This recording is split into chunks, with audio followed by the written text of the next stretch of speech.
Have you been waiting for me to do a new Spellbook review? That's coming up right after this.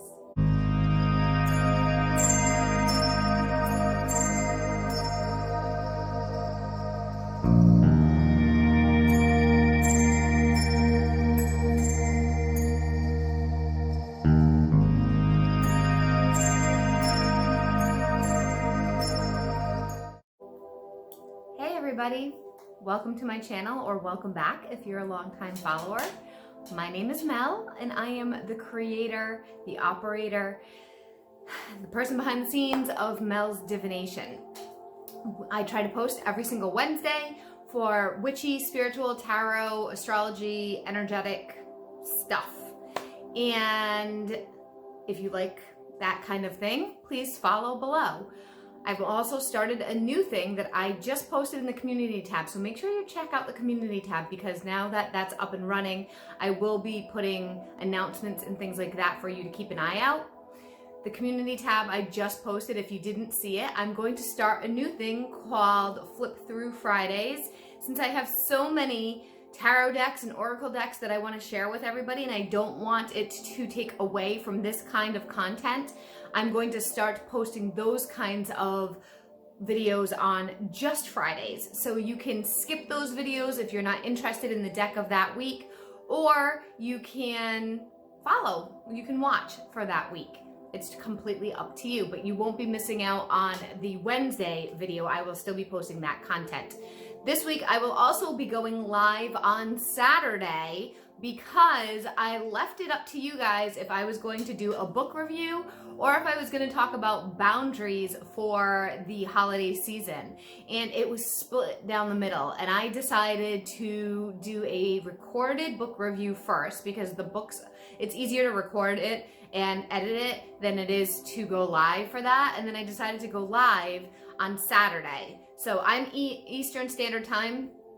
Keep an eye on the community tab for what I'm going to post, what time. It's probably going to be in the afternoon Eastern Standard Time. So keep an eye out for that. I will make an announcement of that a few days prior of what time I will be going live on Saturday for that boundary video. I'm also going to be doing a giveaway because we hit 1,000 subscribers. I have not figured out exactly what I'm going to give away yet, so I will update you. I will be doing a video on that when I sit with that a little bit more. I have to figure that out a little bit. Okay, into the show today, to start the show today. So today's topic is a book review. Now this book is probably no, it's not my oldest. Very close to my oldest book that I have of witchy content. It's not the oldest, but it's one of the oldest. And it is one of my favorites. It is probably, it's very close to my favorite. It is my favorite spell book. Now, as you know, if you've been following me for a while, and if you haven't, that's fine too.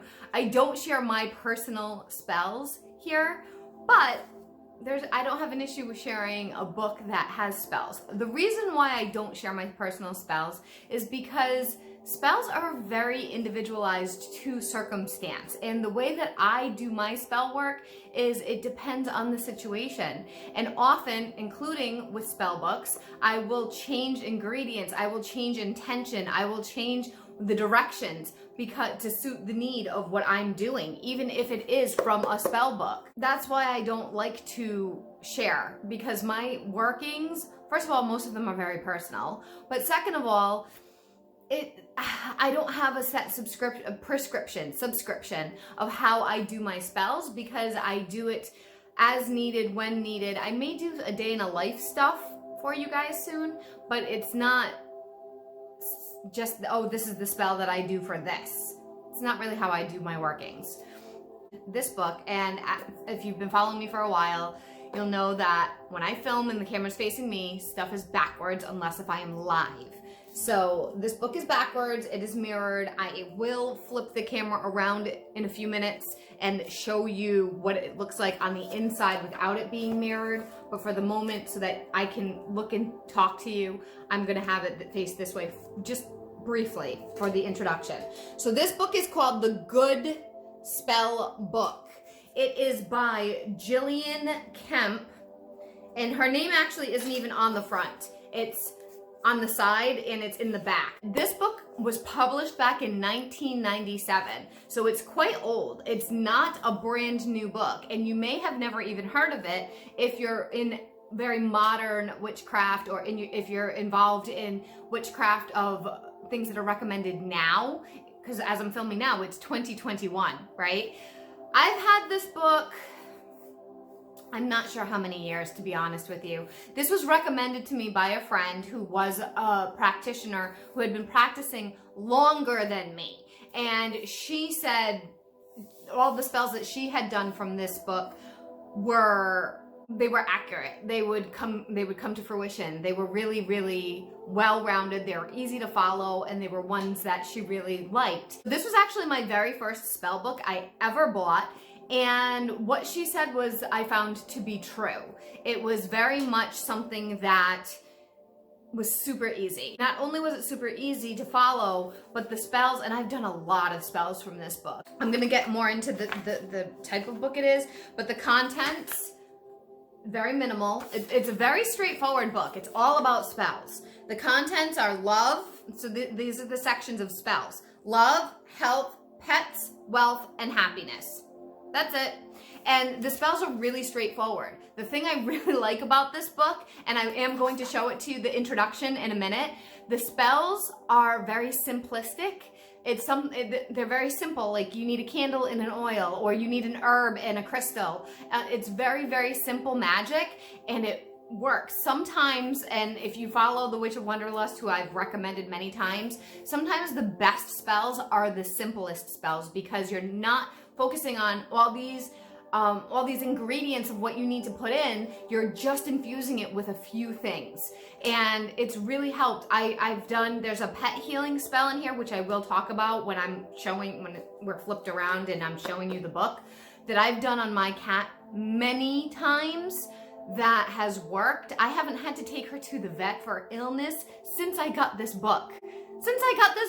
That's amazing. I've also tweaked the illness spells for others. Obviously, when there's a medical need, you need to go to a doctor. But there's been things like stomach aches or upset stomachs or migraines or back pains or whatever that I've done for other people, that I've tweaked and I've used for a dear friend that I mentioned who's going through a lot. Not the one who has cancer, but another one who has a lot of back pain and things. And I did a healing spell for that person, and it helped a lot. It made a significant difference for them. It really does do things. These spells in this book are amazing. I also use an oil in here that's for people who do fortune telling. There's a reason why it's called that, and I'm gonna explain that in 1 minute. But I use that oil and I anoint myself, and candles as well, before I start to work every day, to bring in clientele, to bring in finances, to bring in abundance, and it makes a huge difference. I've noticed a significant difference of increase in finances since I started using it. So just a couple of examples. There's great stuff with finances, there's great stuff with joy, there's great stuff with income, and there's a lot of love in here too. I've done a couple of the love spells, but not a lot, and the ones that I did work. Let's talk about the background real quick before I flip this around, so that you can understand who Gillian Kemp is and where she's coming from. The author, Gillian Kemp, and it does say it at the very, very back of the book, and it says it on the cover. She is a journalist. She really focused on astrology and getting to know the Romani people, the gypsy people, okay? And gypsy is not really the best way to describe them, but if you don't know what a Romani is, then gypsy is the other term for them, okay? They prefer to be called Romani, so just an FYI. She was a freelance writer, she was a journalist, and she met, and this literally says this in the very back of the book, just so you know, the last Romani girl in Britain to be born, marry, and bear her own children in a horse-drawn caravan. So if you know anything about gypsies or Romani people, they were in horse-drawn wagons, they really lived off of the land, they were very close to that, and they were fortune tellers. They were known as fortune tellers. They also get a really bad rap, which is not great, you know, that's not okay. But they do. They get a bad rap for being swindlers and thieves and things like that. They also have their clairvoyance, their mediums, they have abilities, they have skills, and they used that as part of their workings throughout centuries, from what I understand. I don't know a huge history about them, but I have followed some of it. I'm not going to pretend I'm an expert by any means, because that would be completely rude and ignorant, and I'm not going to do that. But the really cool thing about this is she met one-on-one with these people. She got to know them, and they shared their folklore, they shared their spell work, knowing that she was going to publish it. This was like with permission. This wasn't something that was just like she took it and she appropriated, and this was with permission. And there's obviously some things in their culture that they didn't share, but this is stuff that was like, oh well, it's okay. Some things are a little silly that I would never do. Like, oh, well, if you do this, you'll know who your husband will be. Or if you do this, you'll know when you're going to die. There's some divination practices in here that are a little extreme, but it's fun and it's nice to know the folklore. I really, really do. This one is really near and dear to my heart. And I knew I wanted to share it with you guys when I was ready to share a spell book with you.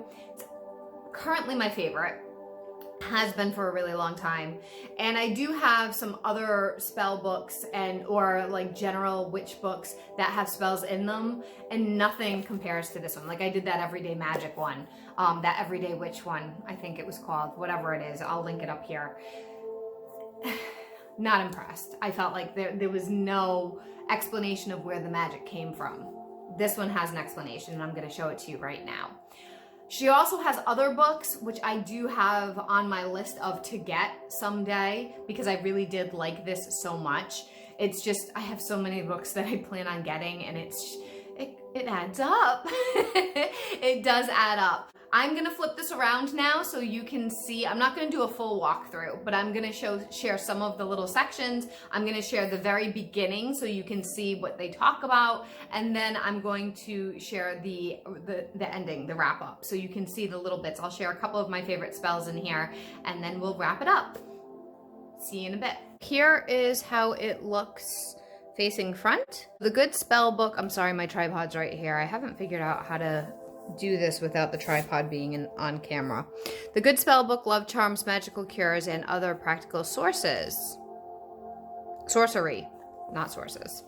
This is what the binding looks like. It says Kemp, The Good Spell Book, Little Brown. And then the back is kind of messy, but open this bewitching handbook of ancient and contemporary gypsy spells recorded by journalist and astrologer Gillian Kemp, and discover the secrets of the supreme practitioners of the mystic arts. It was brand new, $14.95. Okay? When I open it, there's a whole note handwritten here that you can kind of see, but it's not really that easy to see, so I'm not gonna do it. Collected and written by Gillian Kemp, and it's Gillian with a G, as I wrote in the edited section. The Good Spell Book. Contents about the Romanis, a few words of advice for amateur spellcasters, which I really like, and we're going to look at that. And then, like I said, the different sections.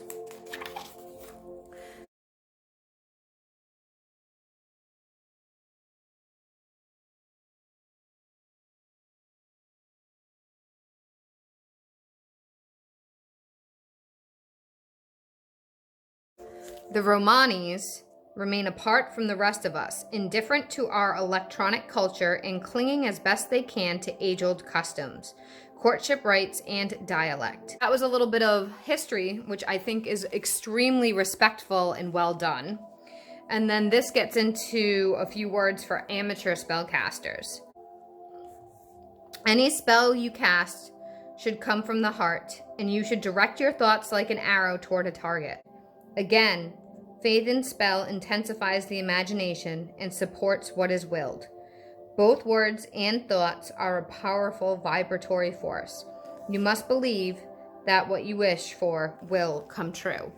And I think that's so well worded, unbelievably well worded. So then each section starts off like this, each little chapter. So for love, and then there's a teeny tiny little introduction. Romani lore includes a vast array of powerful love spells. The spells in here vary all the way from finding a person to marry, to sending somebody away, to ending a relationship.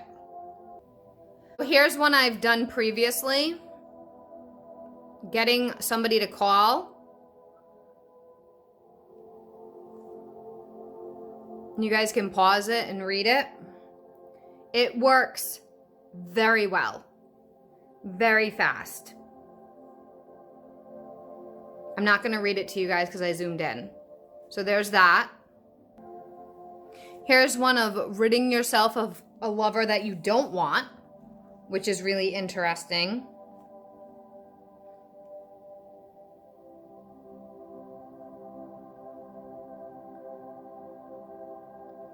All you need is clothing, a candle,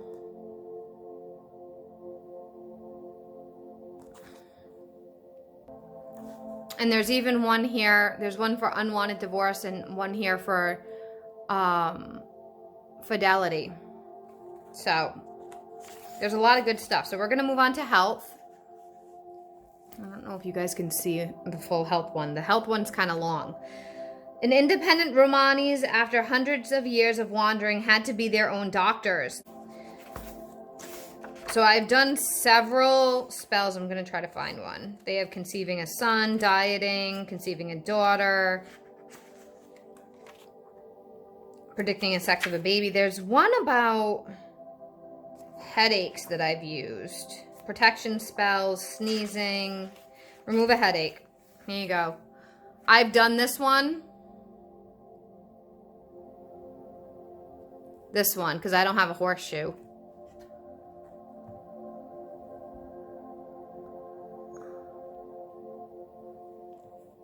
Laying down, placing a quartz crystal on your pillow,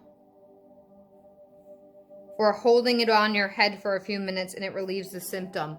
So what I've done there is I put it over my forehead or put it where the pain is, and I envision the quartz crystal absorbing, pulling the pain out of my head as if it's a sponge. And it works. It works much more than you'd realize. So there's baldness, cramps, fever, bad breath, healing from afar, cat wound. I've done this one. But I've done it. Ooh, sorry guys. Oh boy. I've done it this way, lighting a blue candle and calling in a spirit from a vet to work through my hands. Let me zoom back out so you can see the whole thing. I've done this many times. And actually Tonks, which is my cat, tends to purr and she sits there when I do it, like she's happy. There's a lot of cat ones. There's a lot of animal ones. Calling a straying pet, find a missing pet, pet safety. And then there's ones about wealth. Romani's motto is, think lucky, you'll be lucky. Formerly, many Romanis were wealthy people and some still are. I'm not sure which ones I've done here. Essential money spell, tarot money spell, money drawing oil, urgent money spell. Lady Luck oil is the one that I've made. See, there's a lot of oil spells here. Win a bet, the lottery, interview, divination, easy money spells. I've done a lot of the easy money spells, which are really quick. On the night of the new moon, place a coin on the windowsill with the head facing up. When the moon is full, flip the coin so the tail side is facing up. This encourages money problems to diminish. Then, keeping harmony with the moon phases, finish the spell by removing the coin on a new or full moon. Yeah, there's a lot about the moon. Putting money under your rug. More ways to bring money home. Happiness. From time to time, Romanis arrived in Britain From the time Romanis arrived in Britain in the 15th century, they protected themselves with a positive attitude. Whatever wasn't good wasn't worth thinking about, and they focused their search for happiness and talismans forecasting good luck. Horseshoe, meet with success, key to happiness, needle spell, divination. I don't know if I've done any of these. Having an object returned, birthday spell, get another to agree. I don't think I've done any of these.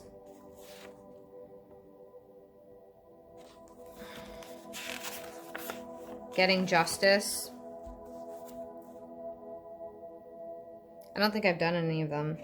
And then after this part, they have a whole little black section, black pages, I mean. Special spell dates, like the first day of the month, which it's funny, it talks about the first day of any month offers fresh hopes and new beginnings. So today is actually the first day of the month. So if you guys watch this today, December 1st, when I post this, it's one good luck invocation is to say rabbits before any other word on the first of the month. Well, I already talked today, so it's too late now. Some say white rabbits 3 times as the last spoken words of the eve of the new month. Oh, well, I could do that tonight. On waking, they say hares 3 times. Oh, the eve of the new month. So that means the last day before the new month. This is said to ensure the month is blessed with good fortune. There's one for Valentine's Day. There's one for the Midsummer's Night Eve. Holy Mary's Day. Something called St. Swithin's Day, which I've never heard of. Halloween. Christmas Day, that one's coming up. They make holly wreaths.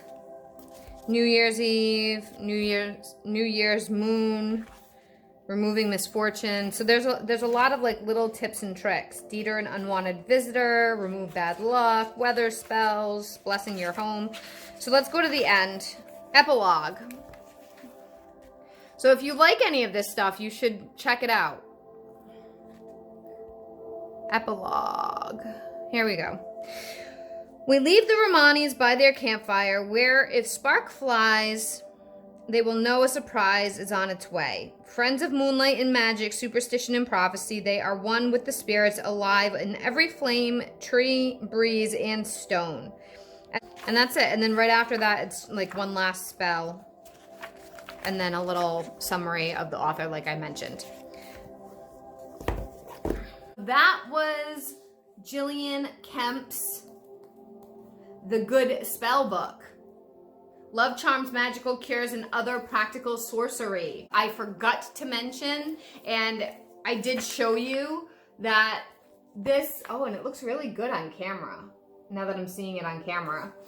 This was used. I had a hard time, as I've said before in some of my videos, I like to buy books used. I don't like to waste the money. I like to recycle, upcycle, and I also like to save money. So if this book is just sitting on a shelf somewhere, not being used, not being sold, I'd rather get it for a discounted price, number one, but also I'd rather purchase it used, because it's gonna be, someday it could end up like in the trash or something. I'd rather purchase it that way. It may be hard for you guys to find this book. I will try to link it below when I post it in the description box. I will do my very best of trying to link this below. At the time of filming, which is December 1st, 2021, I'm not using any affiliate links as of right now. I will eventually be trying to become an affiliate with things, but right now, as I'm filming this, as I'm talking to you this moment, I'm not. I will update someday in the description box if it does change to an affiliate link, just so that you're aware that it is helping my channel. I think that is all for today. Let me know what you think. Have you ever heard of this book? Did you like this book? Have you used any of the spells from this book? What ones worked for you? What ones didn't work for you? Let me know. If you liked this, please hit the like button, share, subscribe, notification bell so you know when I'm going live or when I'm posting new videos. Check out Flip Through Fridays, check out the community tab so you can vote or share your point of view on things. Doreen Virtue is coming up. She's gonna be done in 2 parts, my video on Doreen Virtue, because there is too much information to share on her without it. And I will see you guys on Saturday if you're around. And if you're not, check out the replay. Thank you for watching. See you all in the next one. Bye.